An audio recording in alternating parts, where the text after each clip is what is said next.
यह कोई साधारण पानी की बोतल नहीं है। यह 1914 में बनाई गई थी, यानी उसी साल जब पहला विश्व युद्ध शुरू हुआ था। संभव है कि यह बोतल कभी किसी सैनिक के साथ कीचड़ भरी खाइयों में युद्ध के दौरान रही हो और अब 100 साल से भी ज्यादा समय बाद यह आ गई है मशहूर रिस्टोरेशन एक्सपर्ट देव के हाथों में। तो इस वीडियो में हम देखेंगे कि वह किस तरह इस पहले विश्व युद्ध की जर्मन सेना की पानी की बोतल को दोबारा नया जैसा बनाते हैं। हालांकि इसकी हालत अभी बहुत खराब है, ऊपर खरोंचे हैं, जंग लगी हुई है, लेकिन इसके अंदर इतिहास की कई कहानियां छुपी हैं। सबसे पहले एक्सपर्ट स्टील ब्रश की मदद से बोतल के अंदर और बाहर की सफाई करते हैं। इसके बाद पानी और नमक मिलाकर इलेक्ट्रोलाइट घोल बनाया जाता है। फिर पॉजिटिव और नेगेटिव टर्मिनल जोड़कर बिजली चालू की जाती है और शुरू होता है इलेक्ट्रोकेमिकल रस्ट रिमूवल। इस प्रक्रिया में हाइड्रोजन गैस बनती है जो जंग को धातु से अलग कर देती है। इसका फायदा यह है कि यह मेटल को नुकसान पहुंचाए बिना जंग हटाती है। हालांकि इसमें समय ज्यादा लगता है और बाद में जो पानी बचता है वह हॉट पॉट के सूप जैसा गंदा दिखने लगता है। इसके अलावा करंट की वजह से कुछ आयरन ऑक्साइड बदलकर काले रंग के आयरन ऑक्साइड में बदल जाता है। यह धातु को नुकसान नहीं पहुंचाता, लेकिन देखने में अच्छा नहीं लगता। इसीलिए एक्सपर्ट सैंड ब्लास्टिंग करके इन काले पदार्थों को साफ करते हैं। यहाँ इस्तेमाल किया गया मटेरियल है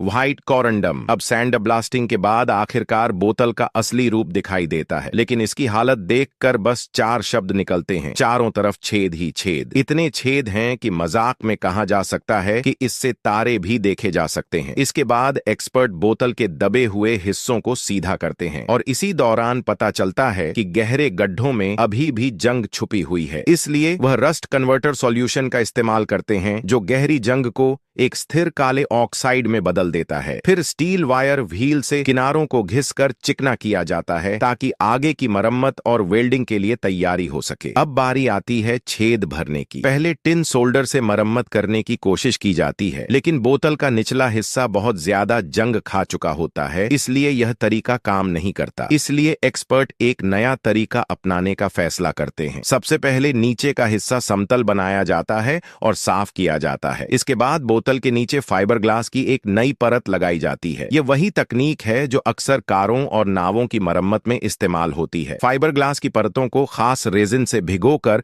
बोतल के नीचे लगाया जाता है। जब यह पूरी तरह सूख जाता है तो यह कंक्रीट जैसी मजबूत कंपोजिट सामग्री बन जाता है। अब बोतल के नीचे एक नया मजबूत खोल तैयार हो जाता है। इसके बाद इसे घिसकर बिल्कुल समतल किया जाता है और फिर पेंटिंग की तैयारी होती है। पहले ग्रे प्राइमर लगाया जाता है और फिर मिलिट्री ग्रीन रंग की पेंट की जाती है और इस तरह 1914 की जर्मन सेना की पानी की बोतल आखिरकार पूरी तरह से बहाल